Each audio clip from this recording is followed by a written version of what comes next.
Hi, everyone. Welcome to the Learning Guild. Today's webinar is From Badges to Big Data, Junior Achievements Credentialing Journey. And with us today, we have two speakers. We have Maisie Huns and Holly Gardner. Maisie Huns is the Director of Professional Services at Accredible, a digital credential platform that enables education and training leaders to increase learning engagement and drive program growth.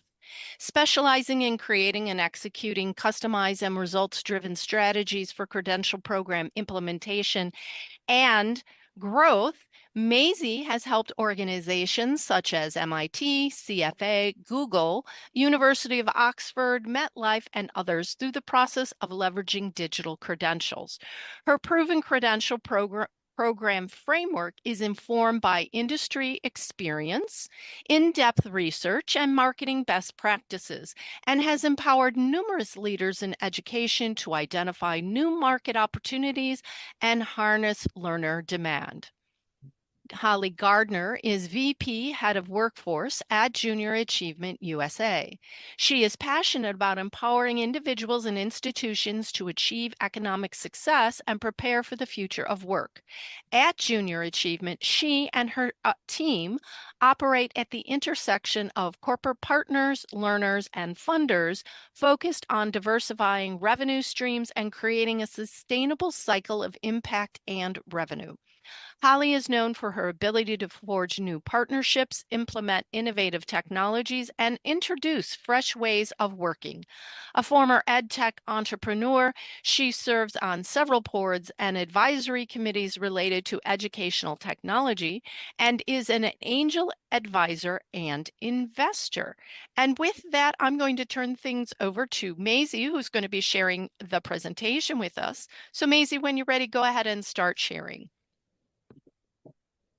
Wonderful. Thank you so much. We're so excited to be here today to share Junior Achievements Journey with digital credentialing. We're going to talk about how we're transforming the way that we support learners as they transition into the workforce. I'm Maisie Huns. As mentioned, I'm Director of Professional Services here at Accredible. Holly, do you want to introduce yourself? Yeah, sure. Karen did such a comprehensive job. I'm Holly Gardner. I lead Workforce Pathways at Junior Achievement. Have spent some stints in EdTech, Kaplan, Pearson, and am a recovering former founder. I'm focused almost exclusively on workforce and workforce pathways for Junior Achievement. Thanks, Holly. So the Junior Achievement Journey that we're going to talk you guys through today offers a great case study, but not just for educational organizations, but for employers as well. So you might be looking to start to map your internal workforce competencies and create your mobility pathways. And what we're going to talk you through today does definitely align to all different types of goals within all different organizations. Holly, do you want to talk a little bit about the credentialing system that JA have implemented at a high level? Yeah, so we think a lot about not just like issuing a digital credential, but really thinking about the skills, like thinking about how does a particular credential or certificate or set of things that we do with our students, the interventions we provide, how do they really sort of align to skills? And then how do we actually align those to employers' needs in terms of in local markets where our students are going on to work? How do we make sure that those skills align? So we really see it as a bridge between education and employment. Absolutely. So whether you are new to credentialing, you're exploring it, or you're already issuing, we're hoping that the presentation today is going to provide you with some valuable insights. Holly, do you want to start by giving us a very high-level overview of Junior Achievement as an organization and its current state? Sure, absolutely. So I'm guessing many of you out there have probably heard of Junior Achievement. I'm guessing even some of you have had an experience with Junior Achievement, whether that was when you were in school or as a volunteer. So Junior Achievement is one of the world's largest organizations, and our mission is focused on empowering young people to achieve economic success. We do that through three main channels: financial literacy, work and career readiness, and entrepreneurship. We have about 4.6 million students in the US, about 15 million globally across 100 countries. And we work with, I think it says 176,000 classrooms and after school locations. So really sort of permeated across the US, and that's both in rural and urban areas. The way that JA USA or the way JA is structured is I work for JA USA, which is kind of the parent organization. And then we have 100 federated areas across the country that we call our local areas. And those local areas are all staffed and are running the programs in their local communities, sort of creating what's needed at the local community level. We started issuing credentials in 2024. And we really just, I almost feel like we've just gotten started in this big federated model. Putting something out there requires sort of a lot of change management. And so, or heads up in terms of here's what's coming and this is what to work on. So we've got about an 80% credential engagement rate. We've issued about 1,500 credentials. And we are just now starting to get to where we are really thinking about both badging and credentialing. And I use those two terms a little bit differently, which might be different than how others think about it. But we're really thinking about what are this knowledge, skills, and abilities that indicate sort of work readiness? And then how do we think about badging as a data collection strategy? And that's a big part of what we're doing at JA. Absolutely. Such great results already. So rewinding back then a little bit to how this all started with junior achievement, Credible's been in the credentialing space now for 12 years, and we've seen the learner market and the employer market increase in demand over the years. So there's definitely been that growth rate within the industry. Holly, I want you to kind of explain what led JA to explore digital credentials in the first place. Yeah, I think that what is sort of the macro landscape, like we kept hearing about skills-based hiring, right? Or skills-based credentialing, or, the pendulum in the country has really swung from, we used to really just talk about college readiness, and now there's an equally healthy appetite to talk about career readiness. And career readiness, especially for young people, isn't necessarily a result of like all the experience you have, right? It has to be a little more grounded in sort of here are the things that I've done as a part of my education experience, or some entry-level credentials that kind of can help open the door. So we really thought that that was something we needed to equip our students with as they entered this world, right? To sort of have this equal emphasis on both college and career readiness. And then digital credentials really became our solution, not, like I said, not just for let's make sure the students have something to put on a resume, but let's think about it as like a data collection strategy, right? Our students go through all of our experiences. One student, like if you were a student, Maisie, in a particular area, you might have 5 or 6 experiences that are super unique to you. And if I'm a student in another area, I might have 5 or 6 experiences that are super unique to me, and they might not overlap, right? We have a large product portfolio or a large learning experience portfolio. So we really wanted to start thinking about it as like, what are the things that we want to keep track of that people did? I think about it almost like as an employee too, right? I think about it as like, what are the things that I did as a part of my career? How do I actually track those and keep track of those so they tell the story? Or I always use the term, I get to build my constellation of experiences. That's not sort of some linear hierarchical path. It's more about sort of a broad overview of me. And we think about using badges to do that. The other piece of feedback is our local areas were asking for it, right? They, in working with employers, had started to identify places where they thought it would be useful. And so as a federated organization, we're keen to listen to our members. Yeah, but that federated model that you have kind of brought forward some unique challenges in terms of credential framework and models, right? Absolutely. And I think this isn't unique to JA. I think it's like in a company, right? You have all these different business units, right? Or a decentralized system. We actually run what I would sort of call, we run 100 accreditables. Now, granted, it's only one platform and we're able to do it in a really nice, succinct, synthesized way because we basically have departments under our sort of JA USA folder. But it really is thinking about like, how do we create some autonomy for each individual department or each individual business unit, but then still have some consistency across the org so it doesn't become like the Wild West of credentialing. Like we essentially still want to maintain some control over it, but also, allow for some autonomy and some innovative ways of doing things that the areas come up with. Yeah, absolutely. So although not an exact replica, I'm sure many of you with us today work in these kind of decentralized organizations where you've got local offices or divisions that operate with some sort of autonomy, but still need that overarching governance. So when you think about perhaps a university system with multiple campuses, each has autonomy, but will follow a centralized credential guideline. And then maybe you think about a company or corporation like Deloitte or PwC. You've got your global offices that operate independently, but they all adhere to that common training and credentialing framework. So this structured framework, which we're going to go through with you in a few minutes, is going to help any type of decentralized organization maintain credibility while allowing for these regional flexibilities. So once Junior Achievement had this clear business case for digital credentialing, we knew what we needed to do, and we knew, that there was a demand. The next challenge was for them to select the right technology partner to bring it to life. So Holly, when you were evaluating the platforms and looking for vendors and partners on this, what were the important things that you were looking out for? Yeah, I think it's important to sort of set the stage here. Like there's three really big credentialing providers in the US, right? It's Credly, Instructure, and Credible. Each of those, like that's where I kind of started my search and due diligence. And as I went through it, it really became clear to me that I wanted to make sure I controlled the experience.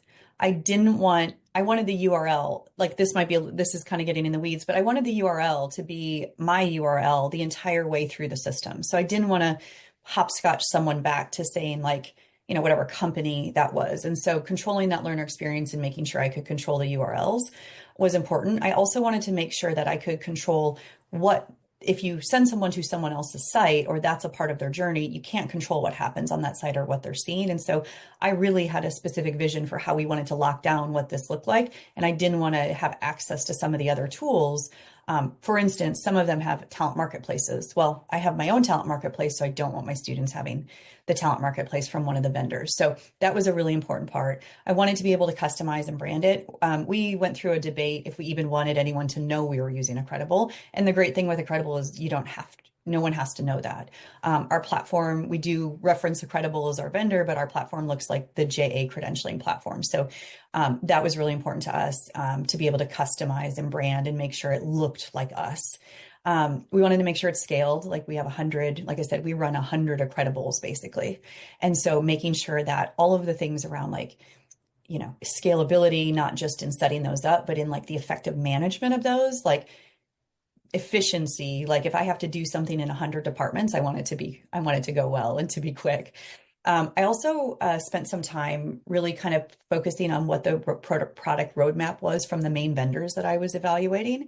And in some cases, some of the vendors are owned by a larger conglomerate.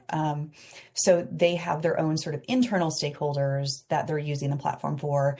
And in some cases, I felt like the internal stakeholder was always going to win from a sort of prioritization of product roadmap features. Like if I really wanted something done, I wanted to know that there was a place where I could just say, hey, I need to cost this and I need it built and I need it built by Q2. So, if something came up like that, I wanted to have more insight into the roadmap. And then I needed the expertise. Like we were like, where should we start? Should we issue a badge? And, there are so many that the hard part, Credible has made it so the hard part is not at all the platform, right? The harder part really is figuring out what do we want to badge and why? How do we think about skills in our organization relative to gaps we might have or helping students fill those gaps? And how do we think about that? So it really was the expertise or having access to you, Maisie, and your team to really sort of walk us through like, okay, we could bite off too much, but here's where we're going to start and go through this plan. And sort of doing that together was really important because I knew we could get it lifted as opposed to like hitting the roadblocks and then having, a project that stagnated for 6 months or 12 months and then no one really thought we were actually doing it. Yeah, absolutely. And that's when we came in and we developed the basis for the framework and the governance model. And we developed something like this. So what this is a multidimensional framework that allowed Junior Achievement to develop credentials that had clear structure and recognizable value. And it helps the programs and the visuals align with both learner needs and the employer expectations. So we developed visual identities for different types of programs and then leveled identities to the hierarchy within those programs. So you can see the shapes representing the types of offerings and the chevrons representing the taxonomy or the currency within those program categories. So, I mean, Holly, what was your kind of take on how we developed this with you, and how did we move along with your team and stakeholders to ensure buy-in across the organization? Yeah, I think that sort of, Maisie, you kind of led our initial sort of workshop and convening, and we really got everyone's opinion on the table, right? We were able to say, like, what should we be badging? How should we badge it? What are the, what are the things? I mean, it was like a wide-ranging conversation. And I think it went on for like 2 days. I think we kind of started with that and then started to talk about, well, here are the things that we know are really important. And then I think you really started sketching out for us, like, here's how other groups do it. And we were able to take some of that learning that you brought to us for those other groups and say, like, okay, let's approach it like this. And, we sort of tinkered, a technical term, we sort of tinkered and tried to fit things in and made sure that it was appropriate. But it was really taking, I think, some of the experience that you had, talking it through with our team and our stakeholders, and really saying, like, can we marry these together? Yeah, absolutely. So in that room, there were lots of sticky notes all over the tables and the walls. Sure. We were placing programs into these categories, and debating on, whether this is a micro credential or whether it's a knowledge piece, and really starting to thoroughly think through the categories and why, that they should be placed within that space. And then within our categories, we started to build out our hierarchy. So the high stake ones would be moved to the top and the lower stake ones towards the bottom. And then we could start to analyze across the different categories, is there this coherent high, mid, low stake kind of pattern that we're seeing? Do we need to look at, where we're placing some of these to make sure that we're not misrepresenting any of our awards or achievements? We don't want to issue something high stake when it's taken an individual 2 months as opposed to 2 years to achieve that, for example. So it creates that fair currency within our hierarchy and taxonomy by looking at it from a distance and analyzing the taxonomy in that way. So once we developed the kind of the visuals within the workshop, it was our job to kind of take that away and start to document all of the governance within this framework. So we created decision trees, and we developed different types of glossaries and structures and rules to the credentials that ensured that the coherency across all of the different types of programs could be adhered to, whether we're issuing now, whether we're issuing in 2 weeks, 2 months, 2 years. It's scalable and could grow with junior achievement. So this, oh, go on, Holly. Sorry, Maisie. I was just going to add with that, with you just touched on the governance, or the governance framework, which was sort of the next step that we took after this. We had this sort of identified, and then the next piece. And I think this is a really important piece because lots of people have different expectations about, what badging means to them. And so we really wanted to make sure that we created a mechanism for people to interact with us, for our areas to interact with us, that created that structure around what they needed to do. So for instance, at 100 areas, like at the beginning, I think we would just get an email, hey, I want to do this badge. Oh no, right? Like, wait, like what badge, for what purpose, what kind of experience is it going to identify? And so we started to realize there were, as a governance committee, if you will, there were standard things that we needed to know to maintain some level of control. And then there were standard things that we could say, hey, here are your choices that you really get to decide what's best for your business unit or your department, your org. And so we really leaned in on that governance framework to avoid, I think, what would have been really messy. And I will say that I think that actually is one of the things that the areas have come to appreciate, is that it's not just like, oh, I heard you were doing this. This is the application. This is the catalog that you need to evaluate, to understand the application. This is the data we need to be able to create it. These are the questions you have to answer. These are the metadata fields that we're going to, ask you about. And we really were able to sort of have this interaction where it's, it wasn't like, what do you need? Here's what we need. And this is the order we needed it. And this is how much time it's going to take us to process this for you. So that governance committee was really important. It also allowed our org to see progress. It was very clear that we could actually, our website showed all of the things and the assets that were in place. Yeah, Absolutely. So that governance is what really underpins this external visual consistency. And those application forms and rules and regulations around what areas could issue are really important to ensure that this stayed consistent and didn't turn into the wild, wild west, as we often see sometimes when that governance isn't underpinning a framework.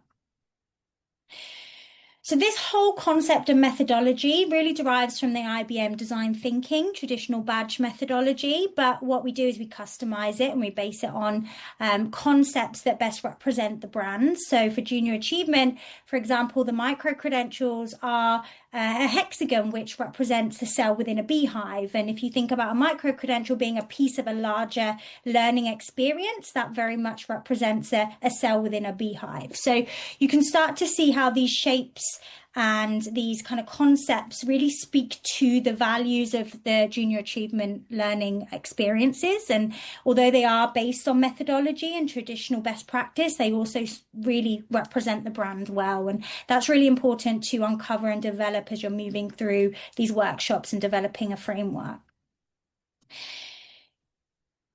So in terms of the kind of the best advantages to this approach, Holly, what have you seen this do as kind of a success metric and as a result of the work that we put in? Yeah, I think when we first rolled it out, it really was interesting to watch because it like the very first badge that actually showed up on LinkedIn was our CEO. And I didn't even realize he was actually going to do it that day. And so we launched with this board of directors, and it was great because it really sort of created, like, it validated the program in a way. It encouraged others, right? We issued all the board badges. That was the first thing we to do. It helped sort of generate interest, or, oh, he's doing it, maybe I should do it too. And so it really helped to generate the interest and really visually start us off in a place. And then, of course, we have all the backup assets and documentation to be able to sort of continue to sustain the process. It really looked like it was a structured rollout and a structured approach. Yeah. Definitely. So, when you're launching a credentialing program, it is just more than just issuing a badge or issuing a certificate.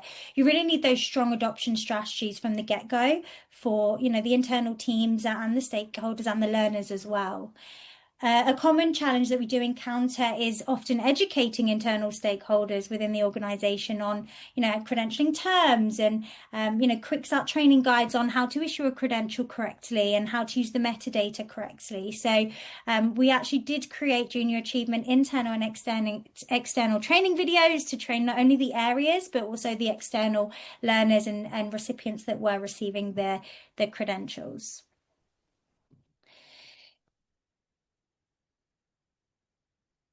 So, I mean, since launching, the impact has, had a great result, and I think we're already thinking about what's next for junior achievement. And Holly, I mean, do you want to touch on that? Yeah, I think we were able to sort of recognize participation on our board. We were able to get out a credential that is useful for young people to sort of demonstrate, work readiness.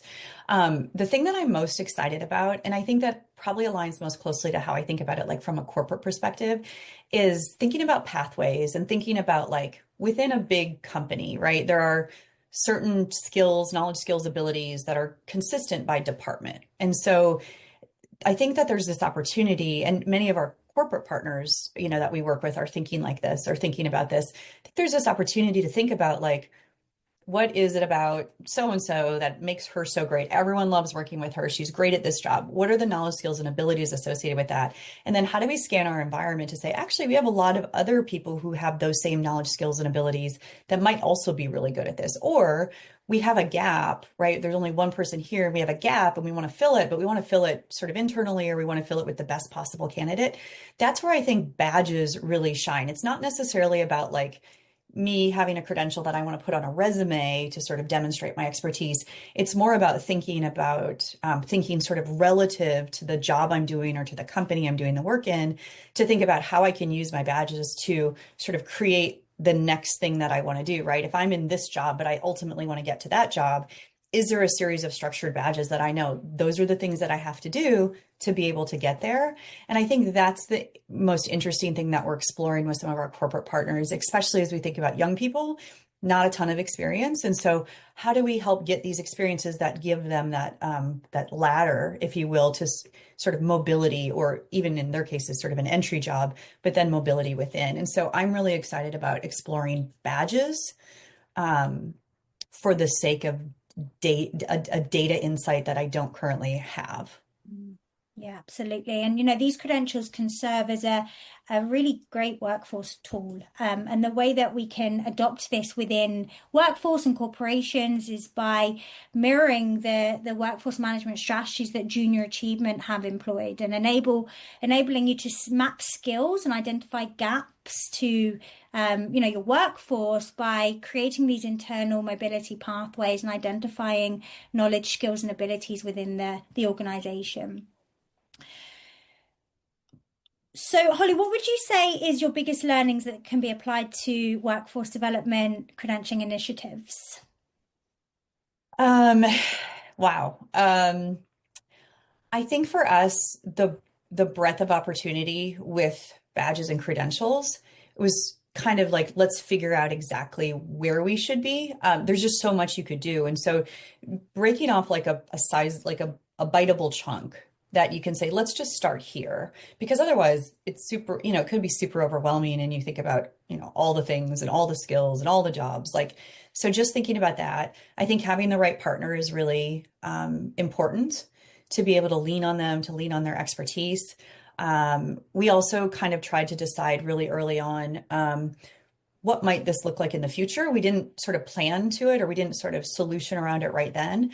But, one of the things that we really hypothesized early on was important was like a points-based system. So as our JA students build out their constellation, I can help put value in that constellation, so that if they're, they're looking for a job, no employer is going to be like, ooh, like I really know that JA set of learning experiences and this is the one I like.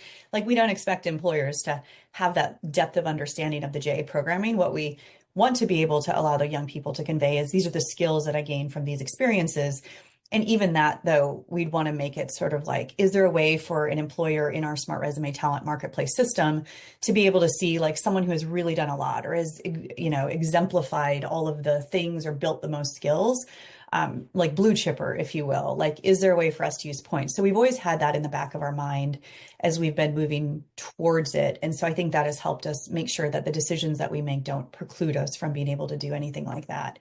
I also did mention, just quickly, Smart Resume talent marketplace. Like, we do have the opportunity for students to build a resume.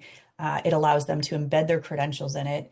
And then on the other side of it, on the other side of the ecosystem, it's a talent marketplace for employers. So employers can search through our students for those early stage frontline workers. And so just thinking about, if the ultimate goal of a badge or credential for us in this current time frame is for someone to be able to identify themselves to an employer, how do we build around that?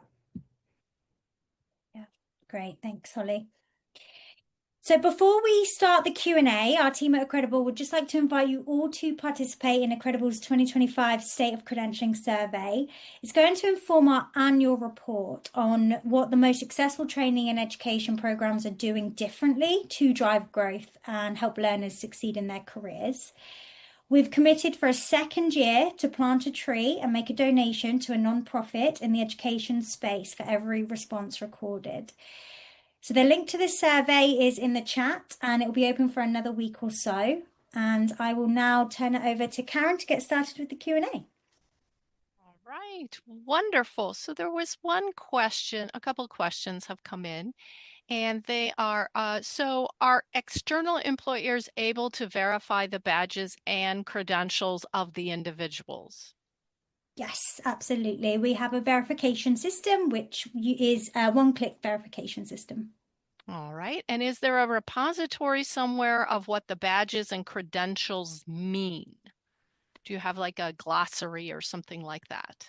Yeah, absolutely. So we create documentation around the meaning and concepts behind the badges, and we create this kind of pack toolkit that underpins the credentialing framework and is circulated across all stakeholders within an organization.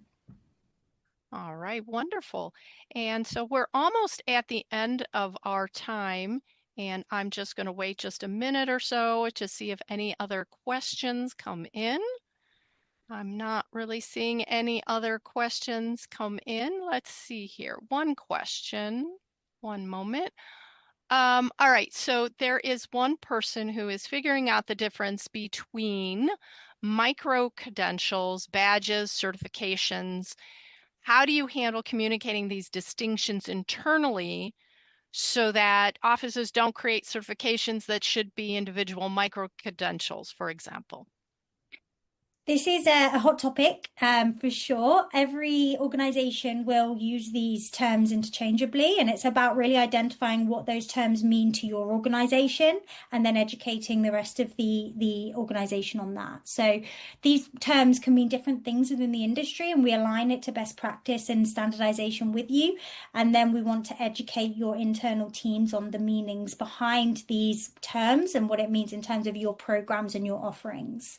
So it's a kind of a workshopy type project where you're looking at each of these terms and what they mean and what programs are connected to them, that categorization that we did with junior achievement, and then writing documented glossaries and terminology explanations, and then circulating that and using the governance to make sure the correct terms are used within the metadata, within communications, and any other types of external content that might be written about the credentials.